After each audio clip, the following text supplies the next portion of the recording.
all of the food I missed in Los Angeles, Indian food and just the variations in ethnic cuisine that we could find. And I couldn't find that in other places we had talked about transitioning to, and in Bloomington had everything.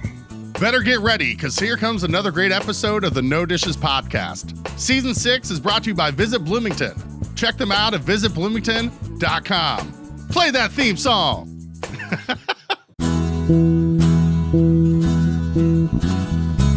Hey, say, honey, let's go out to eat. Relieve our culinary duties. With all these restaurants to sweep us off our feet, they're bound to turn us into foodies. No dishes, no dishes, no dishes. We'll have a bottle of wine for lights and have a good time. No dishes, no dishes.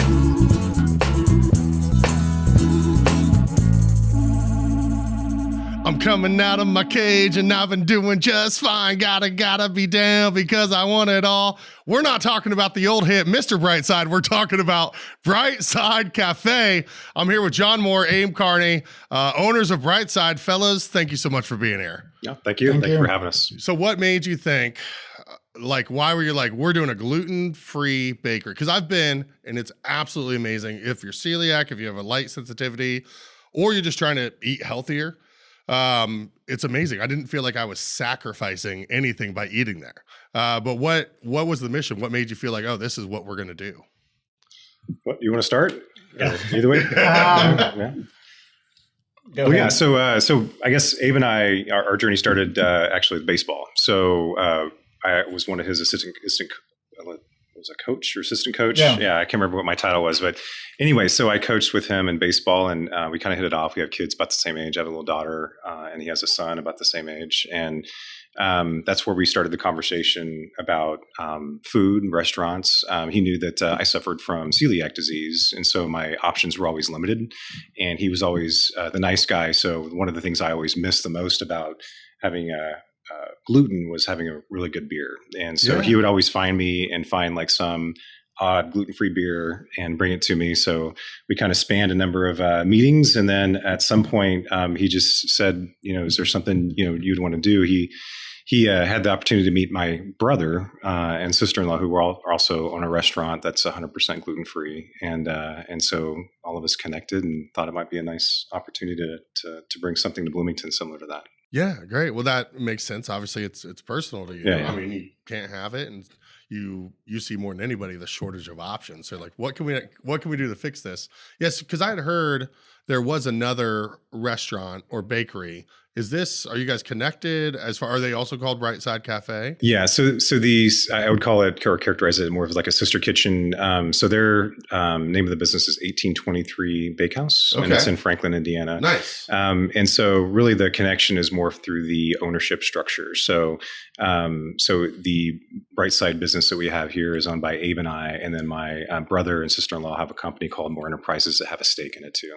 Okay. And so one of the things we've done as part of the structure we have is many of the recipes that they've used that are 100% gluten-free, we've shared across both kitchens to find some scale with what we do. So.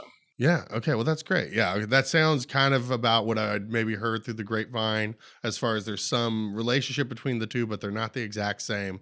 So how long have they been operating that bakery? I believe, I think close to 8 years now, 7 to 8 years. So they've been at it for a little bit longer much longer than I think we have at this location. So I think the benefit to us has been that some of the recipes that we've been able to share have been tried, they've been proven, right. They've been optimized over time. I think one of the benefits specifically has been associated to the flour that we use.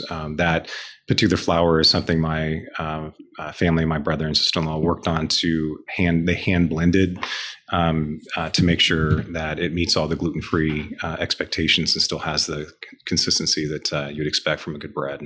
Okay, so you guys have your own not patented, but kind of like flour. Yes, yeah. So we blend it in house. So it's all gluten free. It's a rice based blend, and that's one of the things I think is probably the heart and soul of everything we do, because it's in so much.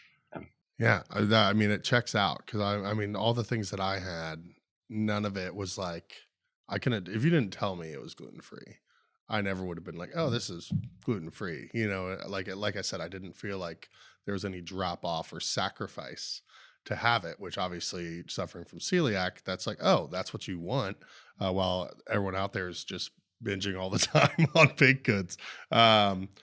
So was it, that had to have helped, knowing that they had a gluten-free bakery being successful for so long, where you're just like, oh, well, we can replicate that in Bloomington, which I'm not familiar, but I mean, is it about the same size market as Franklin? So it's about at least, well, seasonal wise, based on the college or the university, it's about half, would be half the size. So Bloomington has a larger footprint, and I think the audience may be a bit more diverse here in terms of be able to have more dietary concerns. But yeah, so they, and the interesting thing about their business is they get a lot of crowd that kind of comes in from Indianapolis and Greenwood and Columbus, and then we find our crowd comes from more localized Martinsville South up here too. So we kind of draw from a little bit different of a footprint than they do. Yeah. So how long have you guys been open now? January 31st, February 31st, or something like that. Nice. So yeah, we're recording this late April. This is going to come out late May. For those that want to know the behind the scenes. So what's been different than what you expected?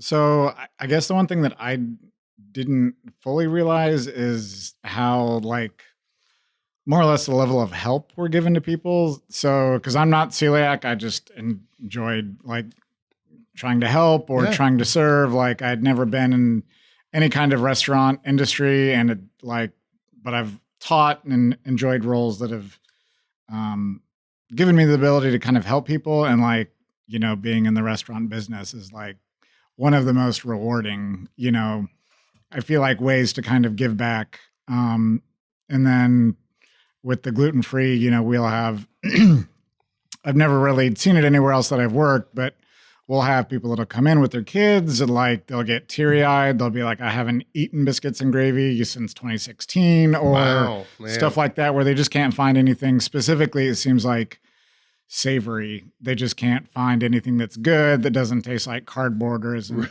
really, really expensive as far as 100% gluten-free goes. So that's been the most surprising to me, like how far people will travel just to come get something that they can eat that, a lot of people kind of take for granted. So that's been pretty eye-opening to me. I've seen that kind of on a small scale with our vegan ice cream. That's like the oat milk base. And people are like, oh my God, I'm so glad you have more than one vegan flavor and that I can still do these milkshake or scratch that itch.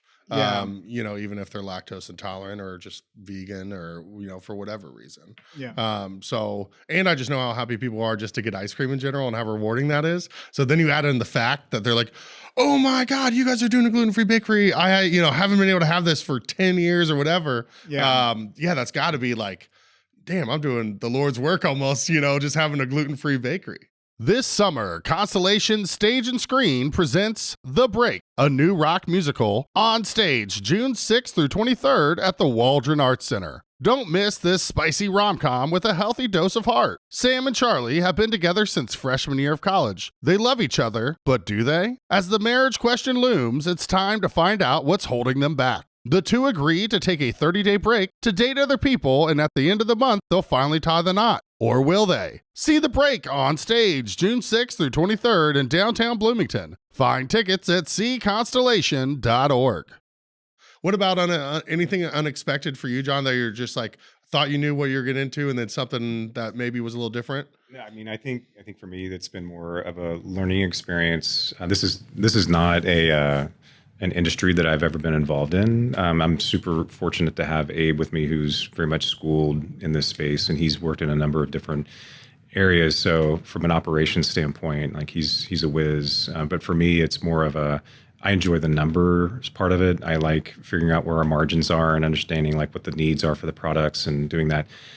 one of the things I've discovered that was more about myself, I think, is this desire to please everybody. And I think, even though we are a dedicated gluten-free kitchen, there are a number of allergies out there, and people come in because they want something that's nut-free. They want something that is dairy-free, name it, tapioca allergies. Oh, yeah. And they're specifically coming in because they're asking for help. Can you make us something like this? And we can't do everything for everybody, but we do a lot for, I think, for a pretty large audience. But I think that discovery point for me has been more of a, Abe's been a guiding light to kind of help me take a step back to say, we can't do everything for everybody, but we found our audience. We found people that we can help out. So. That's great. He's like, hey, buddy, I've been in restaurants for a while. Yeah.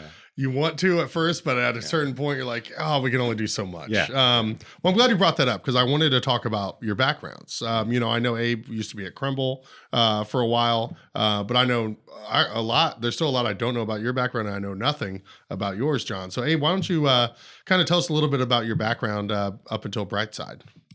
Sure. So I grew up in Bloomington, went to IU, have a ton of family here.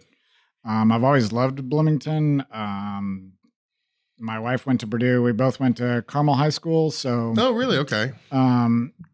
So I moved up there, and then we met later, and then I actually taught English for about 15 years, and then was that here in town? No, Florida, Boston. Oh, okay. Australia. So grew up in Bloomington, went to high school in Carmel, and then you sounds like you did some traveling. Yeah, so I got my teaching degree, and if you were willing to teach at kind of a rougher school, you could always teach anywhere, and that's kind of what I wanted, so I was able to travel. So nice. So that was really nice, and then by the time that we had our second kid, it was not as lucrative, or it didn't make a lot of sense for me to work and have Jonah in preschool. So I just stayed home for a couple of years. And then I went back and was interventionist at Child's for a little bit. And then actually a family member of mine came into town and was like, hey, I'm going to try to open up a place. You seem to know people here. Would you like to do HR? And so I said, sure. And met David Howard. And so he was one of the guys that hired me. And so I helped out with Village Pub before it was Tempo.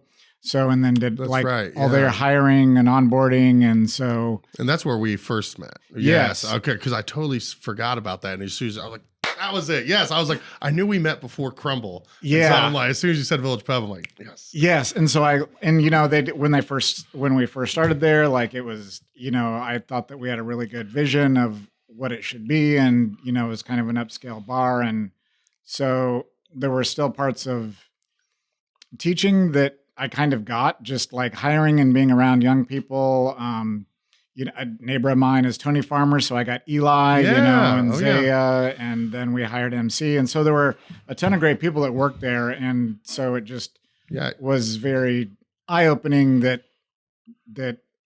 of all the bad things I had heard that can come along with, especially like a late night bar, Mm-hmm. You hire good people like that, and it was just a pretty solid place. Yeah, we had just real quick while we're talking Village Pub before we move on. So Eli and MC came on the podcast actually back when we recorded in my apartment before we had video, and back when they were both working at Village Pub. And Village Pub, Garrett, I think we just had someone mention that. I can't remember who it was, how they missed Village Pub and how much they loved it. And we were talking about just like what a great spot it was. Well, in Alchemy before it with Logan opening. Yeah. And just obviously so sad with what happened with David and Tempo never really getting to be fulfilled as a vision. But yeah, everything you guys did at a Village Pub was always top notch in my experience going in there. And it was just such a different vibe than a lot of other places in town. The ambiance, the food, were all like dishes that I didn't feel like I could get a version of anywhere else, which I was talking to the owner of Southern Stone today.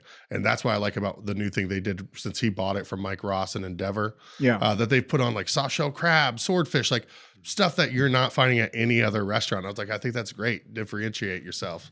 So was it from Village Pub that you went to Crumble?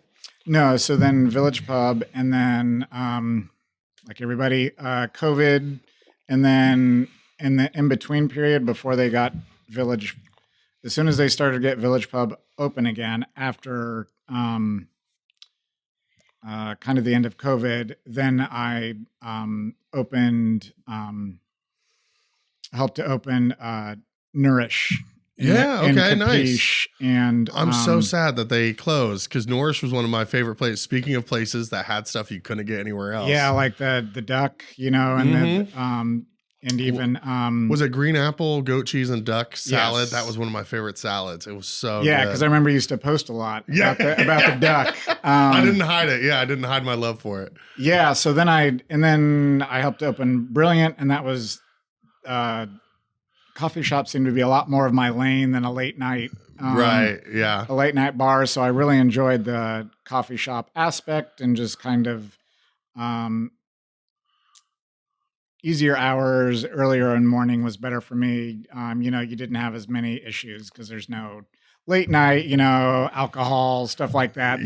Less variables maybe coming into play. Right. Yeah. Yeah. So the coffee shop thing like played much better into my whole lifestyle and what I wanted. But you still got to help people, and it was opening a new business. And so everything that came with that. Yeah, there's a lot of experience to be involved in opening all all those different places and seeing the different challenges. And I loved I always called it Caspis Market, but it was Capiche, right? Yeah. The secret back room. Yeah, they put that in because 101 started as our like office, and then like he eventually turned it into like a speakeasy, which is super cool. Like I know they had chamber stuff there. But yeah, and Capiche was kind of the same way. Like there were people that would come in and say, this is stuff that I can't find anywhere else, or I only found when I was overseas. And so very boutique, niche. Yeah. Yeah. So it was great. And then after that, actually my wife was checking Instagram, and they were hiring a GM over at Crumble, and she was like, you should just give it a shot. And I was a little bit nervous because I had a little bit experience, but not like a ton. So I just kind of gave it a shot and spoke with the owners. And so was there for 3 years and helped them with their 2 locations, and then opened up Swain, which is their newest one over behind Mother Bear's. Yeah, I haven't gone in there yet. I need to make it into that location. I always go into. It's really nice and spread out, and they do crepes there. They got Oh, that's right. I saw. Thank you for reminding me. I'm sorry. I just got so excited because I saw that. I'm going for crepes because no one does crepes in town. Yeah, and I totally forgot about it until you just said that. So I'm gonna set a reminder on my phone later. Yeah. So they do. And they do a lot of really good things too, and I was like really happy to be a part of that, and happy to help open. It gave me a lot of experience, with us opening. Yeah. So it was and to be honest, like the best thing is really just being in Bloomington, I would say. So like a lot of things that we talked about before opening, which was just like making sure that it was going to be closer to what I envisioned, like the restaurant community being, which was like everybody, there's no like bad mouthing, bad service. Everybody just like helps each other. Yeah. So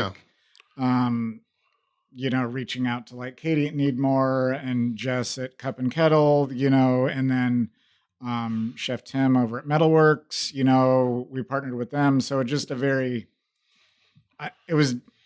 that's, I would say, the best part so far is just how inclusive everybody seems to be. It's a very collaborative family of restaurants within Bloomington, for sure. Well, and even just like knowing, like I have never really talked with Jeff Meese one-on-one, and he was in Bangkok when we were opening, and I was like, hey man, do you have a speed rack for us? We need one. He's like, of course, go to the commissary. I'll tell you. You know what I mean? That's just like kind of the level of everybody that we've met has just been super like appreciative and encouraging, and that's just been awesome. I love that. Yeah, because I want to go over the places you mentioned too, because I know I saw Metalworks post about their new partnership with you guys with some of the gluten-free options on their brunch menu. And I'm sure it's probably on the regular menu too. Who all is carrying your products? Is it at Cup and Kettle, Metalworks? Are they at all these places already? Yeah, it's just at Metalworks at this. Okay, at this point. But you still have the collaborative. Okay, yeah. Gotcha. Cool. Well, that's still exciting. I mean, you guys, you've only been open for a few months. I'm not expecting. You're like, yeah, we're in 20 places. Yeah. One thing at a time. Yeah. How much are you paying for your restaurant's business insurance? What's affordable for your needs? What does your agent do for you that isn't just policy writing? Tony Brown with First Insurance Group has a keen eye for the policies all restaurant owners and operators would love to have. Tony provides risk management and other HR resources free of charge as your agent. Tony has no waiting period for loss of business coverage starting from day one, minute one, unlike other carriers' 72-hour waiting period. Tony has no audit for liquor liability and general liability, saving you time so you can focus on running your restaurant. And Tony's insurance carrier is the preferred vendor of choice for the Indiana Restaurant and Lodging Association. Call or text Tony Brown with First Insurance Group today, 812-327-2321. Set up a free review of your current policy and see how Tony can help you protect your largest investment, your business. 812-327-2321.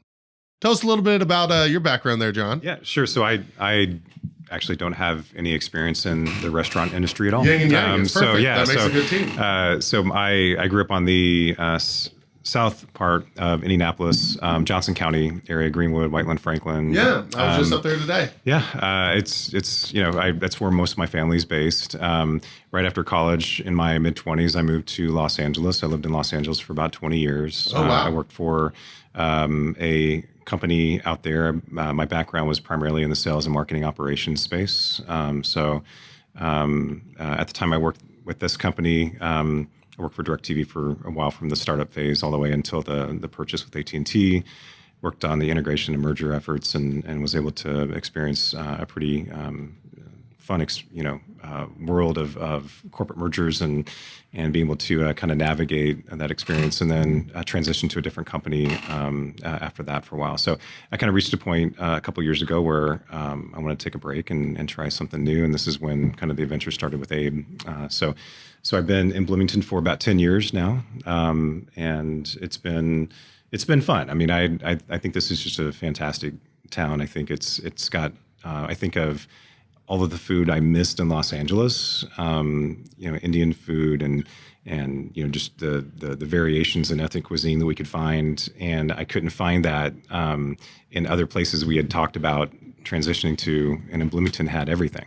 I mean, one of the first places I ate at was Samira, and I just thought I could live here now. I can go to Taste of India and get great Indian food, and I can find these places that I had missed so much when we lived on the West Coast, and it's a jewel. Bloomington is a jewel of a place to be. It's so funny to me.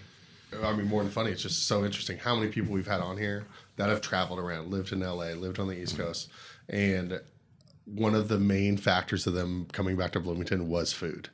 And and it's so interesting that can really be such a deciding factor in where you live. It's crazy because it's well, we all got to eat. We want to eat good. So there better be some good stuff available. Otherwise, I'm not going there. Yeah. So what brought you back 10 years ago? Were you still doing that world? Yeah. So I was still working in the sales and marketing operations space, and I was on the road quite a bit for my job. I, at the time, had a newborn daughter. And so my wife, who was born and raised here in Bloomington, thought maybe one of the better options for us was to be close to family. And so she has a different family dynamic. She's got probably about 33 cousins that live local. So she can go to the grocery store and have to, interface with people off and on. But that was the main reason, was really just to raise a family. And we felt that Bloomington was a place for our kids at that time. So, but that was the big big transition. Yeah. It's great. That's similar to kind of what we were having that conversation with Heartwork and a few other people where it's just like, yeah, it's a good place to raise a family. Angelo Pizzo, who wrote Hoosiers and Rudy, it was the same kind of deal. And yeah, it's good. We're going to market this as Visit Bloomington, like Bloomington, a place to raise a family. That'll be our tagline. There you go. They'll be like, I thought this was a gluten-free bakery episode. Yeah, exactly. Yeah. So tell us, I want to talk, we haven't really talked about your menu, your food, your offerings. This is the part, we're going to make people get to the middle for the part that they salivate for. What are the offerings and what are some of your favorite dishes for yourself? I can start and then we can go from there. Let's tag team it. So I think, when we first started, it was really a more breakfast focused menu. We had quiche, which we still do, biscuits and gravy, biscuit sandwiches. And it was very much focused on the biscuits, which kind of the star of the show.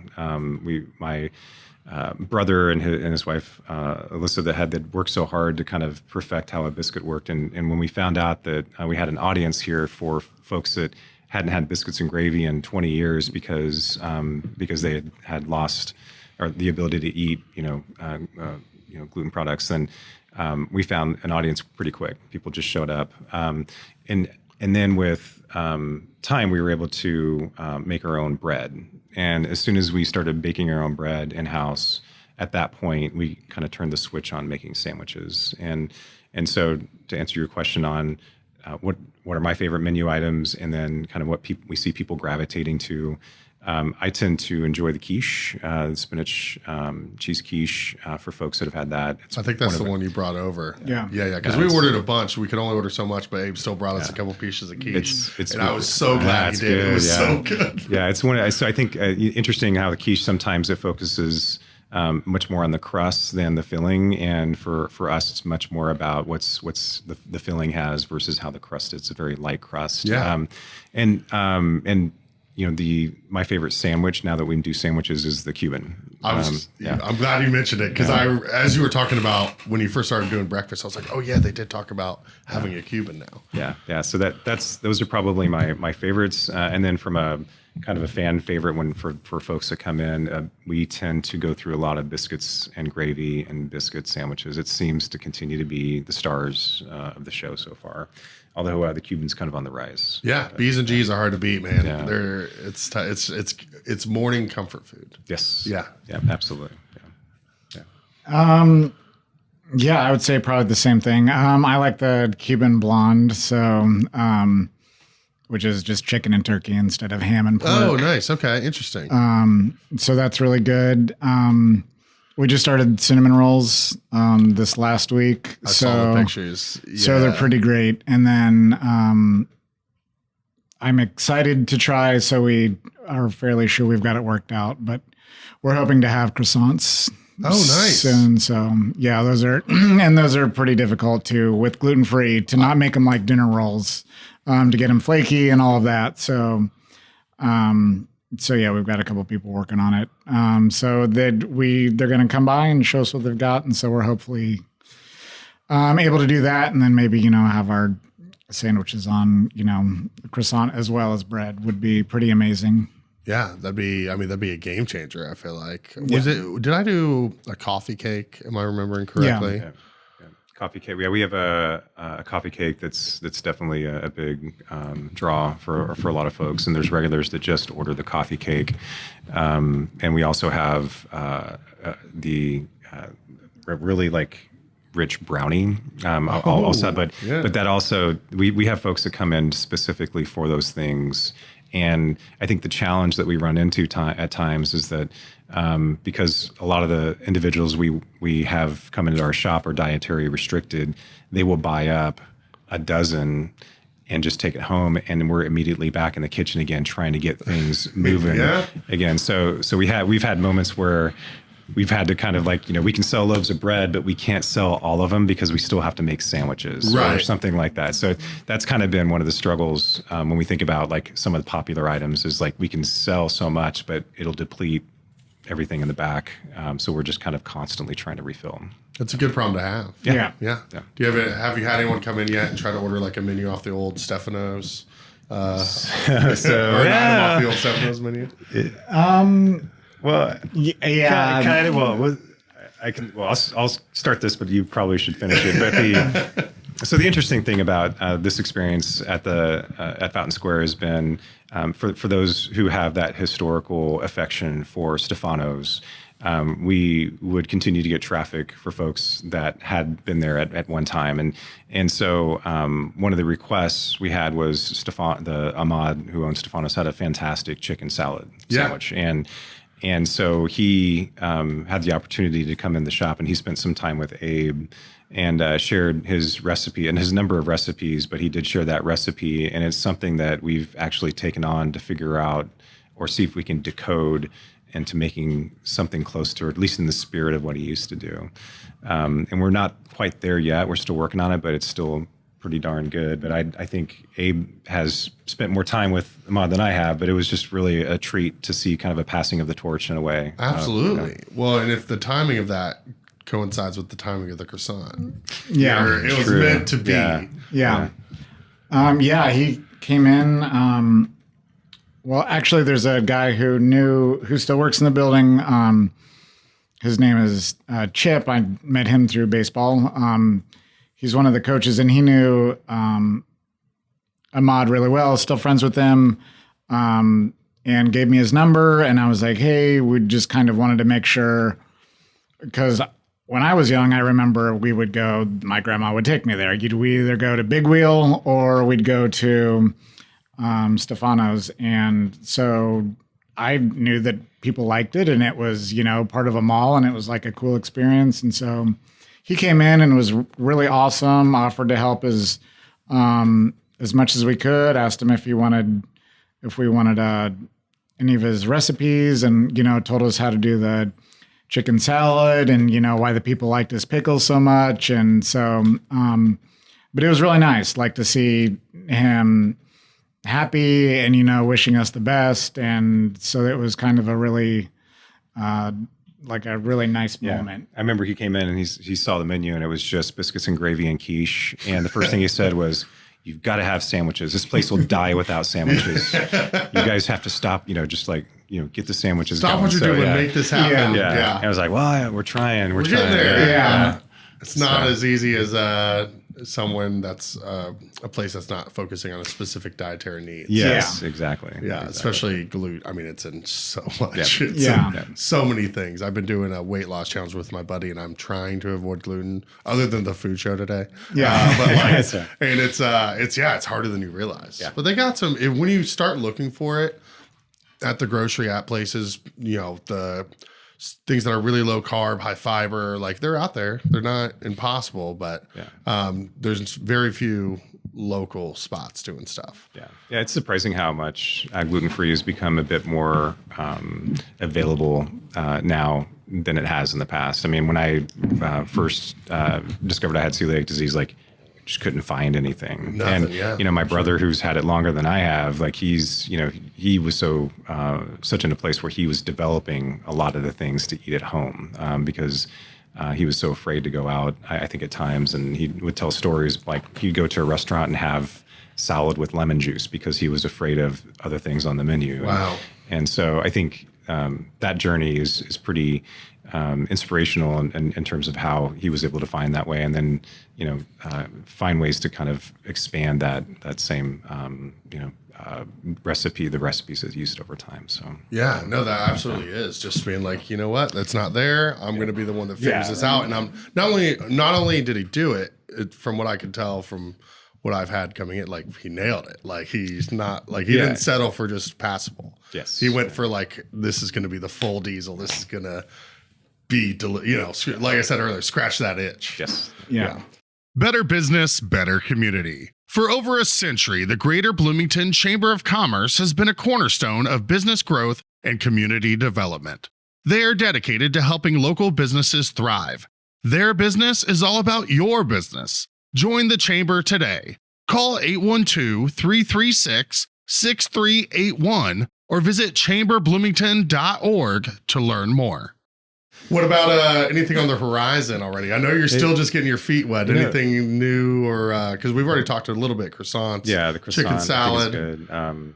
Gosh, it's a really good question. I think we we at times try to kind of branch out and figure out if we can do something special or new. Like it may sound, simple, but there are things that we'd like to add, such as having bacon in the house that has a really good taste with it, matches our menu. But there's a few other options, I think. Oh yeah, there's the I mean, I think this is to our new toy. Yeah, from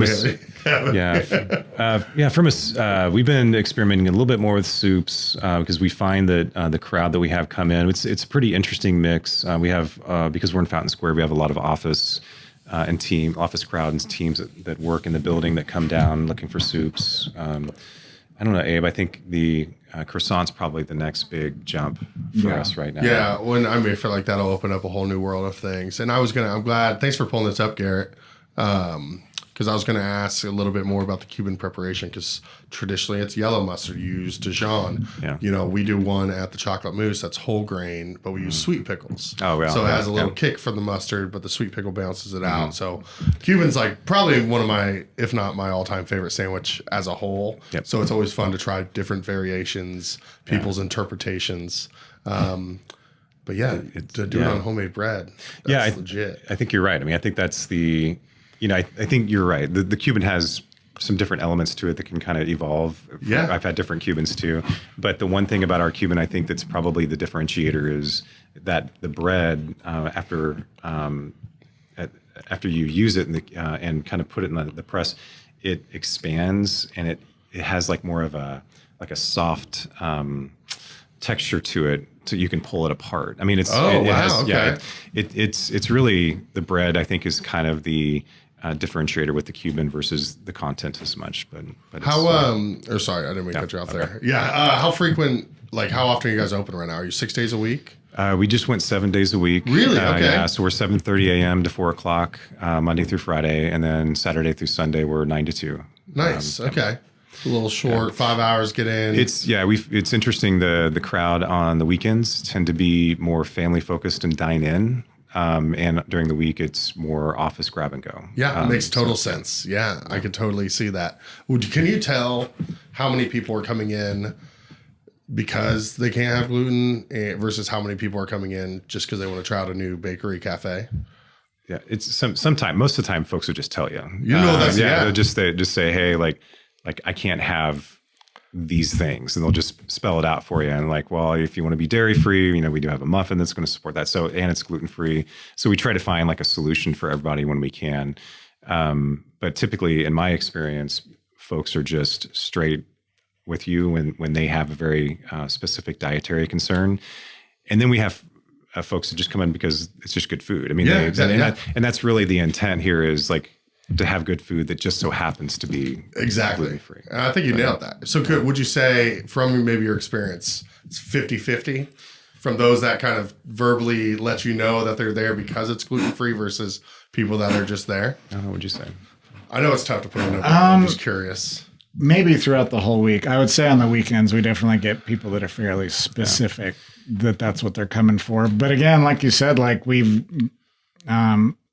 we know people that will come in just for brownies and that, or just for the coffee cake, and they're not vegan. They just like it. So, and there's folks that come in just because they know we need more coffee from Katie's shop. Yeah. And they'll come over and they specifically think that the Americano is the best Americano because she has it. So, I couldn't have asked for a better segue. My next question was going to be, that was perfect. You teed it up. Thank you. Was going to be, so fun. Katie started at Food Truck Friday when we used to host it at the old stand, and she set up a tent.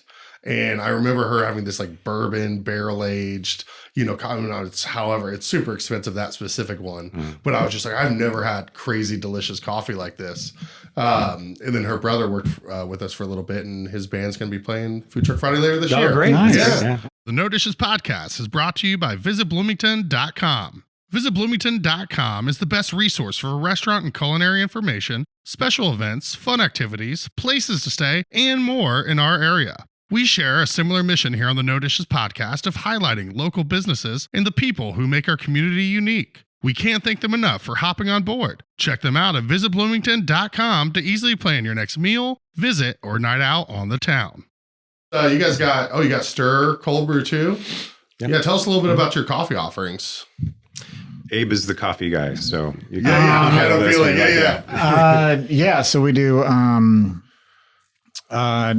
Katie with Needmore, so we get her Cowles Bog, and then we also get her decaf. What's the Cowles Bog? Is that just like a dark roast coffee or a medium? Yeah, it's a darker roast coffee. It's what she uses, I believe, for a lot of her house blend. Okay, that's our base house blend for what we use in most of our drinks. Nice. At the cafe. Yeah. Okay. Yeah, so we use it for our lattes too and Americanos. But yeah, Katie's been great. Like she helped us dial in and everything on our espresso machine. And then the places that I'd worked have never given 4 shots. So like our large is 4 shots of espresso and our small is 2. And the most I've worked, it's been 3 maybe, but never 4. So, and just to interject, I don't think Katie would care if we were told this story, but we had such a good time opening the shop with her, because it wasn't just about her giving us coffee to use in the shop. She went through all of our equipment. She was disassembling the burrs on the grinders. She was looking through everything when we had the grinder. She set it and to match the grind in her own shop, so it would come out that way. She sat with my brother and Abe with the espresso machine that we bought, and optimized it and timed it just to make sure it was pulling the right shot to get the right taste. And so we sat round after round after round, and she was had samples for us, and we all tried it. And she, I could say it's just not close. It's not close enough yet. We have to get a little bit further down. So finally, I would say after maybe 15, 20 times of trying to time it and get it just right, I think she found the right setting for us. Did you guys just go make a shit ton of bread after all that? We were like awake for like 2 days. We're like, we can't do espresso tasting again for a while. Yeah, but I was just so happy that we had her as a partner, because she became part of like the fabric of the startup. Yeah. Like it was like, well, let's call her to make sure that we have everything set the right way to make it right. And what happened was we had folks that were going to her shop that also would visit our shop, and we just wanted to make sure the integrity matched the same that she had. Absolutely. So, well, it's been a while since I've talked or seen Katie, but one thing I always remember was, she cared a lot about the product, the why things taste the way they do, and just was very meticulous. So that's not surprising at all that she wanted to make sure, like, if people are going to know you have Need More Coffee, it needs to taste like Need More Coffee. Exactly. And she as far as that goes, she's been like, as far as everything goes, she's been amazing. But especially helping us dial in, and to be honest, like the care and time she puts into making sure if we're going to sell our coffee that we're doing it, the way that she spent so many years perfecting. Like we want to do that because, we went to her because she's great, and, we really enjoy her coffee. We wanted to make sure we were doing her justice, and like thankfully she made sure we were, which was amazing. And back to how we started the show in terms of the community, the restaurant community locally, it's like she still checks in. Like she'll still send us text messages like, how's it going today? How are you guys? And we still visit her once a week to pick our coffee up, but it's still more of a kind of a health check. Is there anything you need?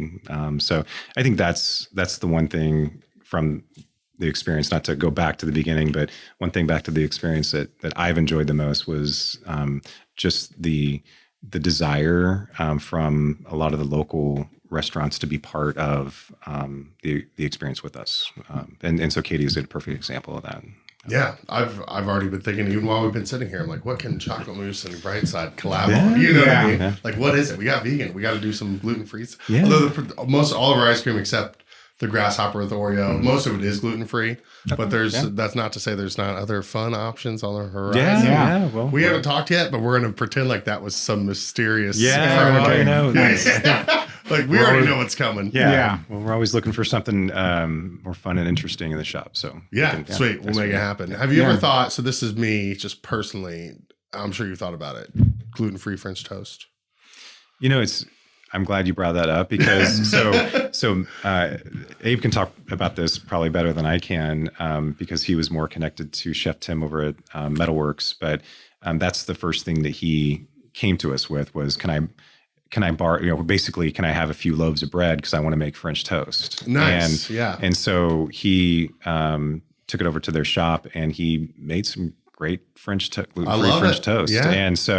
And then that kind of hit the next stage with, and Abe orchestrated with Tim and team and Adam and got our bread over there. So they started off with the French toast and some biscuits and gravy. But it's a long answer to your question of we've thought about it, but then we saw somebody else take it and make it. And we're like, why not let them do it? Yeah. And it's funny because I asked that and I knew you didn't have it. And now when he mentioned it, I remembered seeing that on their announcement. They were partnering with Brightside. I just love to see Metalworks under new ownership doing good things. I went over, the food's great. They've got a great team. So that's a great partnership for you guys to have over there. Yeah. Yeah. And just great folks. I mean, we, always smile. You walk in there and smile in the face, like, how you doing? What's up? Adam, just good guys. So yeah, absolutely. Couldn't agree more. All right. Anything else before we move on to where other restaurants in town that you guys like to dine out at? Anything we haven't touched on with Brightside that you feel like we should get out there into the universe? The Bloomington Town Planner is a community calendar owned and published by local residents John and Sharon Martin. Mailed out to Bloomington homes in December of each year, it features school schedules and community events. And don't forget the coupons at the bottom of the calendar. They'll save you money and help you decide on the next restaurant or retailer to check out here in the Bloomington area. Town Planner also has an online calendar which can be found at townplanner.com. Make sure to sign up for their weekly e-newsletter so you can stay on top of all the fun events going on around town. So I think that we would probably, kind of has to do with us, be a little bit remiss with not we were a little bit unsure, to be honest, initially with downtown and Fountain Square, and you got to pay for parking, and Stefano's was great, but a couple other places struggled. But as far as collaboration and just Bloomington goes, the folks at CFC couldn't have been and so to go along with what you said, as far as next steps, they are starting to talk about getting us possibly outside dining right there. Love it. Awesome. So we couldn't have been luckier to get them to help us. Yeah, that's a good call out. CFC, Ron and his team. I mean, their headquarters or their corporate office happened to be right outside our restaurant. Yeah. And so we have that connection on a regular basis. And when we've needed an upgrade to an outlet, we needed help with an oven, whatever it may be, help reaching out to, the fire department to come in and take a look at our arrangement, our setup to make sure we had it right. They made those phone calls and they had people come in and do that. And so they've been big advocates of just trying to get us set up day one. So I can't say enough about how exceptional that experience has been with them. Yeah, CFC is great. Well, and it definitely helps them for all their other tenants to have a nice, well-ran, delicious food offering inside, Paul Wagner is on the Visit Bloomington board with me and the exec committee, and he's, I forget his title, but with doing operations with CFC. And I think we looked at a space with CFC and then someone snatched it out from others. Was that CFC or am I wrong, Garrett? It was. Okay, cool. All right, at least I'm not telling lies then. All right, cool. Let's talk about when you get to go out to eat other places in town, which you might be limited, obviously, but you could also, what are some of the other good gluten-free options in town? I mentioned Samira earlier. I still, enjoy eating there when we have the opportunity. It's interesting. So I can still navigate a cross-contaminated kitchen and still find really good things. I really think Uptown has a good polenta. And so that's when we go and dine out. That's one of the places I like to get. I like their polenta. And then because I have two little girls and they are looking for things that probably don't match my appetite some days, we will head out and get ice cream or things like that. So I would say like probably my extent out there for restaurants is probably a bit more limited compared to what Abe probably has, but we still dine Indian food, Taste of India, Samira. We head out and probably find sweets probably more often than anything. Yeah, but, there's nothing wrong with that. Yeah, chocolate mousse. Yeah. Okay, right, so yeah, I was like, and you can say other ice creams. Yeah, I was gonna say, and chocolate mousse. I was like, you can say Tree, you can say Hartzell's, you can say Brewster's. They're all great people, all great food. So I'm never gonna be like, well, yeah. I mean, I think that's one of the exciting things about coming in today is like your shop is one of family's favorites. I mean, that's, nice. Yeah, so it's definitely when you go downtown, it's a stop. So I love it. That makes me so happy. And you guys, when we went in, it was Aaron, our regional manager, and myself, and we're just like, man, we're gonna have to have lunch meetings or breakfast meetings here more often because you're right up the street. We're essentially neighbors. Yeah. Abe, how about yourself? Places to eat. When I was in college, I'm going to be honest, I probably spent way too much money at the Lenny's right there when it used to be by the School of Ed. Yeah, when it was on 10th Street. Yeah, the BBC, and you just go in there in the afternoon and people would just be having a glass of BBC and just reading the paper. The bar was kind of like, I wasn't old enough, so it was kind of like a cool, like they're just kind of hanging out. So I absolutely loved Lenny's. And I've gone to the new Lenny, or not the new Lenny's, but the new location, and it's exactly what I remember. Like, it's amazing. So I really like Lenny's. They do a ton of great stuff. But you can't say no to Buffalo's. That's a pretty nice spot to watch a game. We ran into those guys at the food show today. Oh, did you? Hung out and chatted with them for 15 minutes or so, and they're still working on getting their Carmel location open. And, we were tenants of theirs for a year and a half there when we had our little location on Union Avenue. But that sweet Lew sauce, man, there's nothing I will lick off my fingers like sweet Lew sauce. Yeah.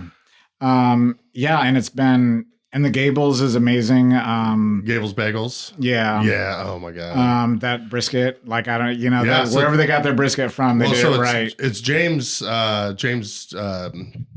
Douglas, who I saw him today. He was one of the guys, and he has Boneyard Barbecue. So he's the GM of Buffalo's, but he does his own smoking as his own business. And so he smokes their brisket, their pastrami, their whitefish. That's great. So it's like essentially smoked in house. Yeah. So that pastrami is great. And then other places like you start to have kids, so when the deal. So like we love like the D'Angelo's, buy one pizza on Monday, and they love going to the Gold Fork place, which was not Gaza anymore. What is it now? Sakura. Oh, Sakura 15. Yeah, they're like, the Gold Forks, we want to go to because that's what they remember. Because they still because I was racking my brain. I was like, what's the Gold Fork place? I was like, I'm intrigued. Yeah, so I know they even when it was Gaza, they had Gold Forks. Now they still do. Yeah. So it's just kind of funny, like what the kids notice, so, but Bloomington Bagel, well, I've always loved, those people are great. Sue and Don, fantastic. Yeah.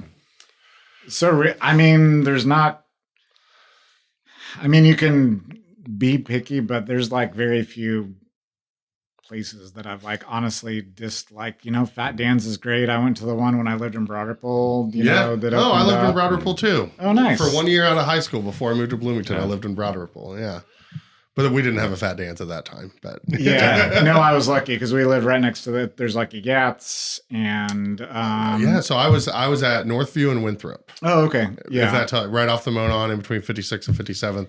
So right up the street from Yats, the original Yats. Yes, because I was at 55th and Guilford. Look at us. So a couple of neighbors, neighbors there, neighbors here, neighbors everywhere. Yeah.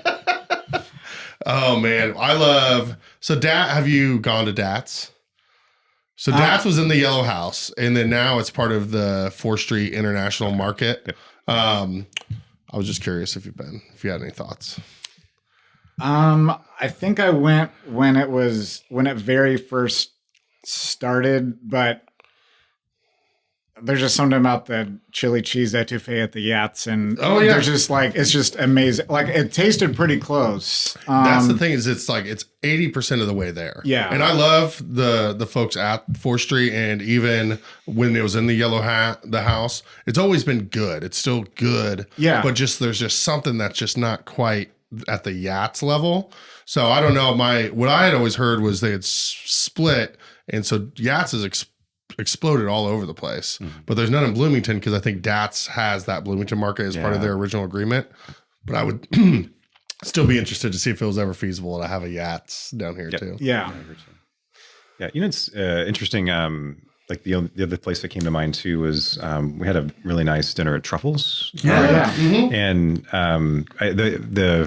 what I'm interested in too is just kind of so I think the owner's name is Mark. Mark Hang, Mark. So he just bought Feast too. Oh, he did. Okay. Yep. So Mark, super nice guy. But the funny thing is that my wife loves red wine. She'll she has her own kind of collection of wine at home, and so Mark knows who she is, and immediately he's always trying to build a box of wine for her, and he brings over this and sample this and sample this. And we're always walking out with 6 bottles a case or something like that. And so I think his, I don't know, his balance of being able to kind of manage a place like that and be able to have such a strong kind of savvy sales mentality with finding what people want and kind of meeting that need is pretty cool. Yeah. Well, it's not like you feel sold to because there's that personal connection and I know who you are, I know what you like, and so it is you're being attended to. And it's and I'll buy a case of wine back when I drank if I felt like I was getting special treatment. Sure. And he's got his mind. He's got a pretty amazing memory. He just remembers everybody's name when you walk in. And I was like, wow. Then Chef Bob Atkins over there is excellent as well. Yeah, the food is amazing. Very good. Yeah, because Liz and I, we had a night off with no baseball, and we went there, and he's just behind the bar. He's got, his Truffles shirt on from coaching baseball and giving everybody a taste, and, he's got it down. He knows what he's doing, and super nice to everybody that comes in. So it's really kind of awesome. As you go, you kind of try to emulate people that seem to, customers that really connect with the owners, or the people that are just seem to be happy doing what they're doing is kind of what we're hoping to do. So. Well, you've worked in restaurants long enough. People go for the food and the product, but you get regulars and they'll follow you wherever you go. There's so much more than just that as far as how people decide to spend their money, where they decide to spend their money. There's that personal connection as well. And knowing that's supporting you. And they're like, oh yeah, he took such great care of me over the years. So I'm going to go. And they might be debating Brightside in one other place. And that's what puts it over the edge, Cool. Well, John, Abe, this has been great. I can eat gluten. And I'm still extremely grateful you're there. So I can only imagine, for those that can't, everything that I've had has been fantastic. I'm looking forward to get back in there. You showed a lot of love to local places. You're collaborating with a lot of local places. So thanks so much for taking the time to come in and keep up the great work. Yeah, of course. Thank you so much for having us on too. We appreciate it. Absolutely. Yeah. Thanks, guys. Thanks. What another great episode. Thanks so much for tuning in. Also, thanks to our Season 6 presenting sponsor, Visit Bloomington. Check them out at visitbloomington.com. We'll see you soon. In the meantime, keep those hands dry. This episode of the No Dishes podcast was recorded, edited, and produced by Garrett Portinga of Green Hat Media in beautiful downtown Bloomington, Indiana. No dishes.